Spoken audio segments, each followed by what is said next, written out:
بسم اللہ الرحمن الرحیم۔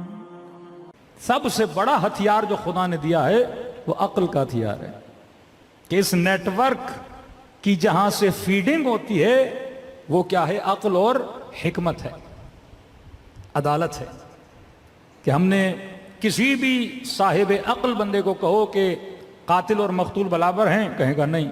ظالم اور مظلوم برابر ہے، کہے گا نہیں۔ میں نے آج نیو رضویہ میں یہ جملہ کہا کہ میں نے کہا کہ آج ہمارے 8 سال کا بچہ بھی کنفیوز نہیں ہے محبت اور نفرت میں۔ کسی بھی مجمع سے شیعہ بچے کو اٹھا اور پوچھو کہ یزید پہ لعنت ہونی چاہیے کہ نہیں، وہ یقین سے اور عقل سے دلیل دے کر کہے گا کہ یزید لعنتی ہے۔ اور کل کسی بندے کا انٹرویو سن رہا تھا اور اس کا اپنا بندہ جو اہل سنت ہے وہ اسے کہہ رہا ہے کہ آپ یزید پہ لعنت بھیجو۔ کہہ رہا نہیں، یزید نے امام علی مقام مولا حسین کے اس میں ظلم تو کیا ہے لیکن ہم لعنت نہیں بھیجتے۔ یعنی اتنا پڑھ لکھ کر بھی ان کا مفتی آج کنفیوز ہے کہ ٹک ٹاک پہ، فیس بک پہ، انسٹاگرام پہ 4-5 ملین سبسکرپشن حاصل کرنے کے بعد بھی ان کے اندر یہ صلاحیت نہیں ہے کہ قوم کو یہ بتا سکیں کہ قابل لعنت کون ہے اور قابل رحمت کون ہے۔ یہ کنفیوژن اس امت میں پایا جاتا ہے کہ جہاں پہ صحیح اور غلط کی تمیز ان کا مولوی نہیں بتا سکتا کہ رائٹ کیا ہے اور رونگ کیا ہے۔ یہ سب سے بڑی برکت امام حسین کی کہ اہل بیت نے ہم مسلمانوں کو، جو شیعہ مسلمان ہیں، ہمیں یہ بتایا کہ غلط کو غلط کہنے کی صلاحیت رکھو، قوت رکھو، طاقت رکھو، ظالم کو ظالم کی للکار اپنے وجود میں پیدا کرو اور مظلوم کی حمایت تمہارے وجود کے اندر ہونی چاہیے۔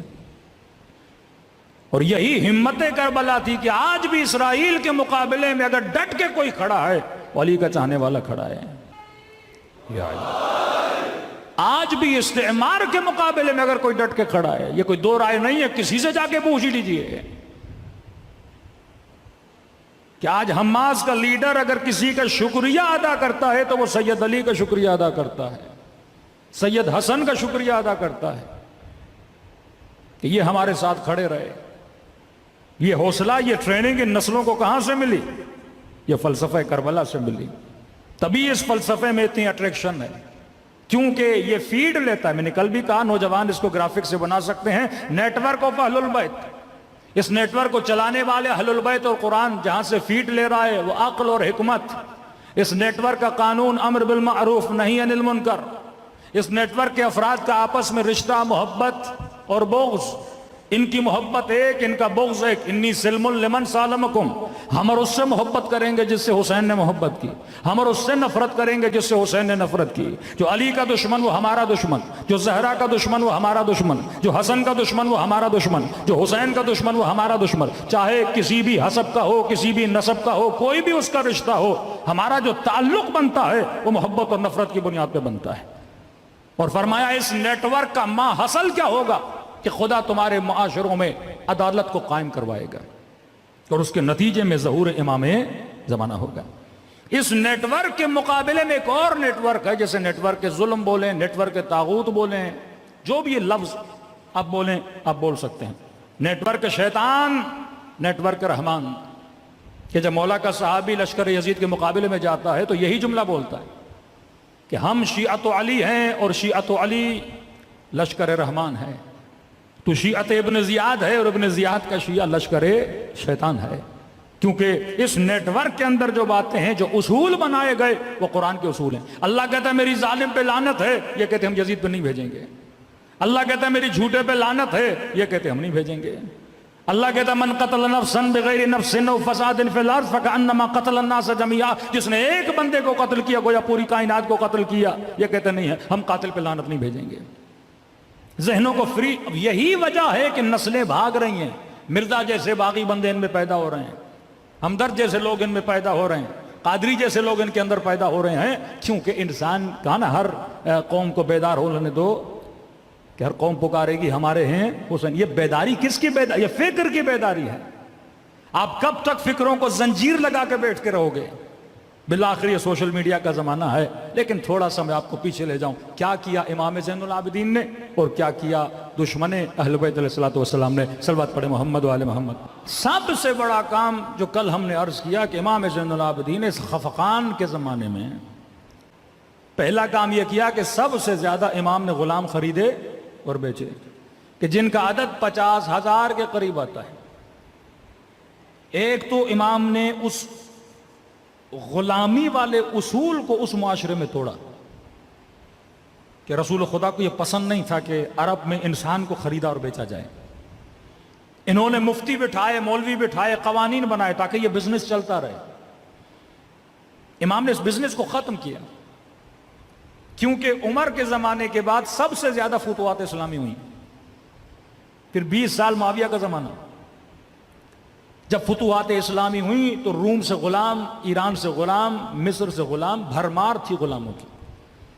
کیا آپ سنتے ہیں جس نے قتل کیا خلیفہ ثانی کو، وہ بھی مثلاً ایک ایرانی تھا، وہ بھی غلام تھا، کسی صحابی کا غلام تھا۔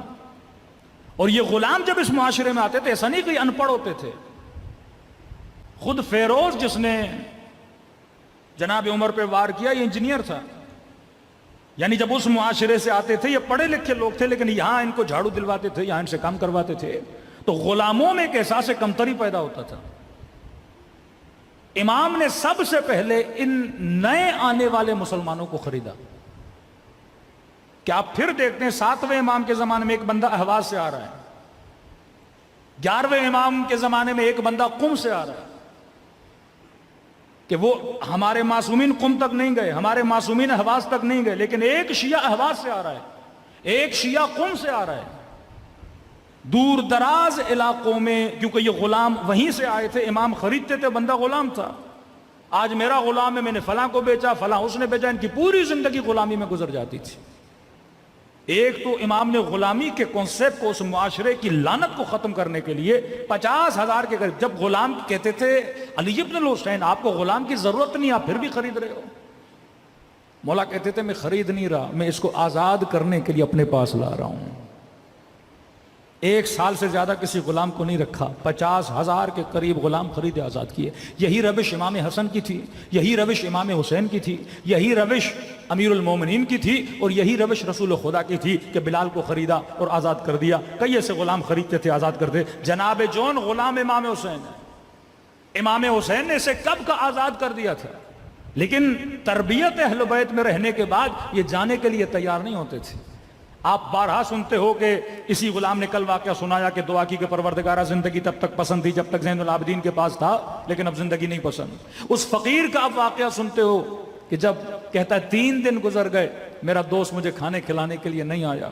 پھر امام حسن جاتے ہیں، کہتے ہیں کون سا دوست، کیا اس کا نام جانتے تھے؟ کہتا نہیں، ڈیلی آتا تھا، نام پوچھتا تھا کہ آپ کا نام کیا ہے، کہتا تھا نام جان کے کیا کرو گے، تو میرا دوست ہے، میں تیرا دوست ہوں۔ کھانا کھلاتا تھا، کبھی میرے سر میں درد ہوتا میرا سر دباتا تھا، گھنٹوں گھنٹوں میری باتیں سنتا تھا۔ امام حسن کی آنکھوں میں آنسو آ گئے کہ آج کے بعد وہ دوست نہیں آئے گا۔ کہنے لگا ایسی باتیں کیوں کر رہے ہو، 3 دن گزر گئے مجھے دوست کی یاد آئی ہے۔ کہ پتا ہے وہ دوست کون تھا؟ کہ کون تھا؟ کہ وہ میرا بابا علی ابن ابی طالب تھا۔ یہ سننا تھا۔ وہ کہتا مجھے امیر المومنین کی قبر پہ لے جاؤ۔ قبر پہ لے جاتے ہیں، امام حسن فرماتے ہیں جیسے قبر پہ گریا کر کے کہتا مولا اے کاش مجھے پتا ہوتا آپ میرے مولا ہے، میں نے کتنی گستاخی کی، آپ نے میرے سر کو دبایا، آپ نے اپنے ہاتھوں سے لقمہ کھلایا۔ کہتے ہیں یہ قبر کو گلے سے لگا کے ایک مرتبہ اس کی روح وہیں پہ کیا کر جاتی ہے، پرواز کر جاتی ہے۔ یہ رشتہ اہل بیت علیہ الصلوۃ والسلام کا فقیروں کے ساتھ، یہ رشتہ غلاموں کے ساتھ، کہ جناب زید کے لشکر میں سب سے زیادہ جن لوگوں نے شرکت کی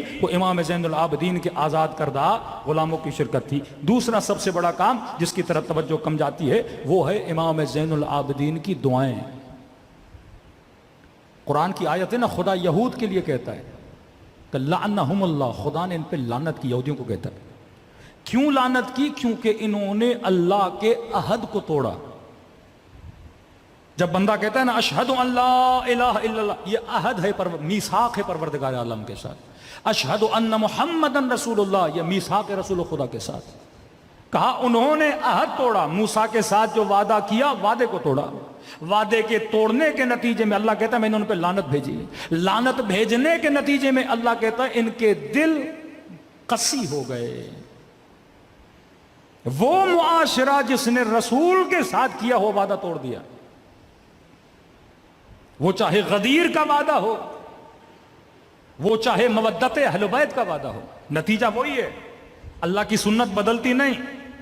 اگر موسیٰ سے کیا ہوا وعدہ امت توڑے گی تو خدا لعنت بھی کر رہا ہے، خدا ان کے دلوں کو قسی بھی بنا رہا ہے، پتھر ختم اللہ علی قلوبہم، دلوں پہ مہر لگ جاتی ہے۔ ایک وعدہ محمد سے کیا، اب ہم کہیں خلافت علی کا وعدہ، مسلمان کہیں دوستی کا وعدہ، چلو دوستی مان لو۔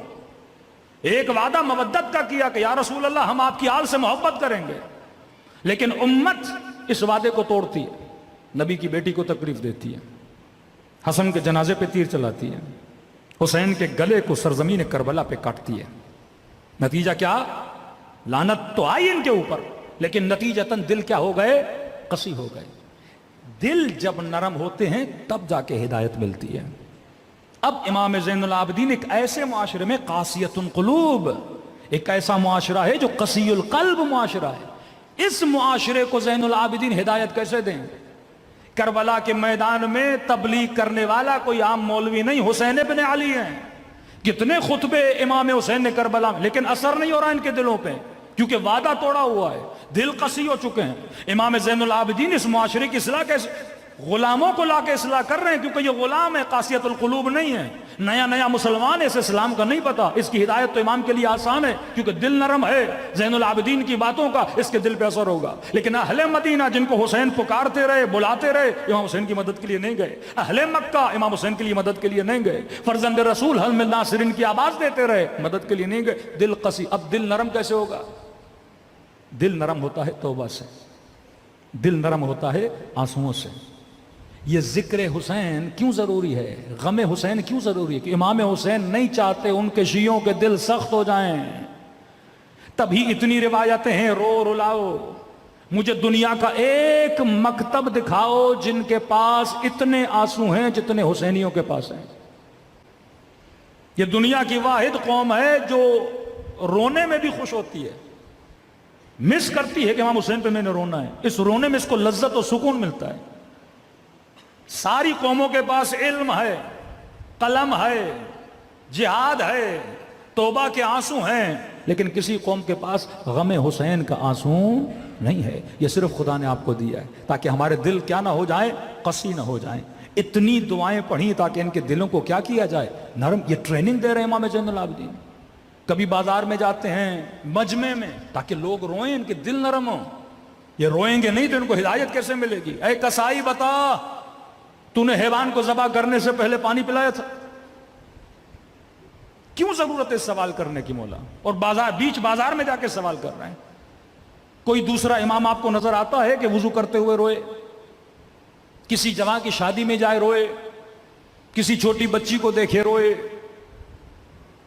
بازار میں جائے کسی حیوان کو ذبح ہوتے ہوئے دیکھے روئے، کسائی گوشت بے رہا ہے گوشت کو دیکھ کے روئے؟ کوئی امام نہیں ملتا، کیونکہ امام کا زمانہ قاسیت القلوب کا زمانہ ہے، دل قسی ہو چکے ہیں شہادت حسین کے بعد۔ یہ لوگ سن رہے ہیں، سمعت بذالک فرضیت بہ، انہوں نے سنا اور قتل حسین پہ راضی ہو گئے۔ جس طرح آج کا معاشرہ بے حس معاشرہ کہ اسے یہ فکر نہیں کہ یزید لانتی ہے کہ نہیں، اس پہ لعنت بھیجنی کہ نہیں، یہ قاسیت القلوب ہیں۔ تبھی وہ لوگ جو یزید پہ لعنت نہیں بھیجتے، خدا نے شکلوں پر بھی پھٹکار ڈالی ہوئی ہے ایسے لوگوں کے۔ آپ دیکھیے نا، ہم چھوٹے ہوتے تھے جب پاکستان آئے تو اپنے والد کو کہتے تھے یہ پاکستان میں بعض لوگوں کی شکلیں ایسے کیوں ہوتی ہیں۔ اب میں اس شعبے کا نام نہیں لوں گا کہیں برا نہ لگ جائے بعض لوگوں کو۔ میں نے کہا ان کی شکل دیکھ کے بندے کو خوف لگتا ہے، کھڑا ہماری حفاظت کے لیے لیکن لگتا ہے کوئی ڈاکو کھڑا ہے۔ تو کہیں اتنی رشوت لیتے ہیں، اتنی رشوت لیتے ہیں، اتنی رشوت لیتے ہیں، خدا شکلوں پہ پھٹکار ڈال دیتا ہے، شکلوں پہ نحوست آ جاتی ہے۔ جو یزید پہ لعنت نہ بھیج سکے، کسائی سے پوچھ رہے ہیں بتا تو نے پانی پلایا کہ نہیں؟ وہ کہتا جی مولا میں نے پلایا۔ کہ بتا تو نے کسی اور حیوان کے سامنے ذبح تو نہیں کیا؟ کہتا نہیں مولا مجھے پتا ہے حیوان کو حیوان کے سامنے ذبح نہیں کیا جاتا۔ بتا جب تو نے چھری چلائی تھی چھری کو تیز کیا تھا کہ نہیں؟ جی مولا مجھے پتا ہے چھری کو تیز کیا جاتا ہے۔ پھر وہیں بیٹھ کے رونے لگتے ہیں، میرے بابا کے گلے پہ چھری چلی، تیز نہیں کیا۔ ہاں تو نے حیوان کو پانی پلایا، انہوں نے میرے اصغر کو پانی نہیں پلایا۔ تو نے بکرے کو بکرے کے سامنے ذبح نہیں کیا، انہوں نے بھائی کو بہن کے سامنے ذبح کیا تاکہ دل نرم ہو جائیں، یہ لوگ روئیں۔ وَبْكُوا كَثِيرًا وَاضْحَكُوا قَلِيلًا، اللہ کہتا ہے زیادہ رویا کرو کم ہنسا کرو۔ دوسرا، انہوں نے آل محمد کو اپنی صلواتوں سے کاٹ دیا تھا کہ میں نے کل عرض کیا کہ صلح امام حسن اور شہادت امام حسین میں 20 سال کا فاصلہ ہے۔ 20 سال میں کس کی حکومت تھی؟ امیر شام کی حکومت تھی۔ جن لوگوں کو کوفے میں رکھا گیا تھا وہ لوگ تھے جو امیر المومنین کے محب نہیں تھے۔ عمرو عاص کا بیٹا، خالد کا بیٹا، مغیرہ، زیاد ابن ابی، یہ وہ لوگ ہیں جو معصومین سے زیادہ محبت نہیں کرتے تھے۔ امیر المومنین کے جو محب تھے یا ان کو نکالا گیا یا ان کو مارا گیا کہ محرم کے 2 دن پہلے جناب میثم تمار کو شہید کر دیا جاتا ہے، بس پتہ لگئی علی کا چاہنے والا ہے، قتل کر دیا جاتا تھا۔ اب 20 سال کا اتنا لمبا عرصہ، ظاہر ہے اس عوام پر اتنے اثرات اس معاشرے کے پڑے تھے، تو محمد اور آل محمد آتا تو سب سمجھ جاتے نا، آل کو نکال دیا انہوں نے۔ کسی آپ دعائے کمیل پڑھتے ہیں، صلوات اس میں نادر و شادر آخر میں، دعائے عرفہ پڑھتے ہیں، صلوات نادر و شادر ہے، بہت کم ہے، لیکن آپ مولا زین العابدین کی جتنی دعائیں اٹھائیں ہر دوسری لائن میں ایک صلوات ہے۔ کیوں؟ تاکہ اس معاشرے کو محمد کے ساتھ آل محمد سننے کی عادت ہو جائے، تاکہ معاشرے کو پتا چلے کہ آل محمد کی قیمت، آل محمد کا وقار، آل محمد کی عزت کتنی ہے۔ شہادت امام حسین نے کہ جب بنو عباس نے بنو امیہ کو گرانے کے لیے جو نعرہ بلند کیا تھا وہ بھی یہ تھا، یا لسارات الحسین، کہ ہم امام حسین، ہم رشتہ دار ہیں رسول خدا کے، ہم چچا زاد ہیں اہل بیت علیہ الصلوۃ والسلام کے۔ مامون جب امام رضا سے ملتا ہے تو رشتہ داری کرتا ہے۔ خلفاء میں جس خلیفے نے سب سے زیادہ اظہار محبت کیا لوگوں کو دھوکہ دینے کے لیے، مامون تھا۔ یہاں تک کہ ماحول ایسا بن گیا کہ وہ مدینے سے امام رضا کو اٹھا کے لاتا ہے، اپنا ولی عہد بناتا ہے، مطلب جب میں مر جاؤں تو خلیفہ کون ہے؟ امام رضا ہے، صرف لوگوں کو دھوکہ دینے کے لیے۔ کبھی امام رضا خراسان نہیں گئے، لیکن نیٹ ورک کتنا مضبوط ہے کہ ہزاروں کی تعداد میں لوگ صرف فرزند رسول کی ایک حدیث کو لکھنے کے لیے ہزاروں کی تعداد میں مجمع آتا ہے۔ اس قدر عزت و احترام عوام کے اندر آ گیا، حکومت ان کی، پیسہ ان کا، مال ان کا، لیکن یہ تربیت اہل بیت علیہ الصلوۃ والسلام کا اثر تھا کہ لوگوں کے دلوں میں اہل بیت کی محبت پھیل گئی۔ یہ وہی دعائیں جن دعاؤں میں اثر اتنا تھا کہ زہاد کو اپنی طرف کھینچا، عباد کو اپنی طرف کھینچا۔ یہ دعائیں لوگ اپنی نماز شبوں میں پڑھا کرتے تھے، اور امام کا لقب ہی پڑھا، زین العابدین، سید الساجدین۔ کبھی سوچا ایک وہ حسین ہے کربلا میں جس سے یہ کہا جا رہا ہے کہ یہ اس کا بیٹا ہے جو نماز نہیں پڑھتا، کبھی یہ کہا جا رہا ہے کہ حسین آپ نماز کیوں پڑھ رہی؟ اعوذ باللہ، شامی کہتے رہے یہ تو دین سے خارج ہو چکے ہیں، اور پھر ان کا بیٹا ہے جس کا لقب ہی پڑ جاتا ہے زین العابدین، سید الساجدین۔ لقب کو دیکھا کرو، کس زمانے میں لقب پڑا اور کیوں پڑا، مطلب اس زمانے میں اس لقب کی ضرورت تھی تاکہ امام زین العابدین کے بعد کوئی یہ نہ کہہ سکے کہ اہل بیت علیہ الصلوۃ والسلام عبادت نہیں کرتے تھے یا نماز نہیں پڑھتے تھے۔ اب تصور تقوی آتا تھا تو امام المتقین یاد آتا تھا، مومن کا نام آتا تھا تو امیر المومنین نام جاتا تھا، سجدے کا تصور آتا تھا تو سید الساجدین یاد آتا تھا، عبادت کا تصور آتا تھا تو زین العابدین یاد آتا تھا، کسی سچائی کا تصور آتا تھا تو صادق آل محمد امام جعفر صادق یاد آتا تھا۔ صلوات پڑھے محمد و آل محمد۔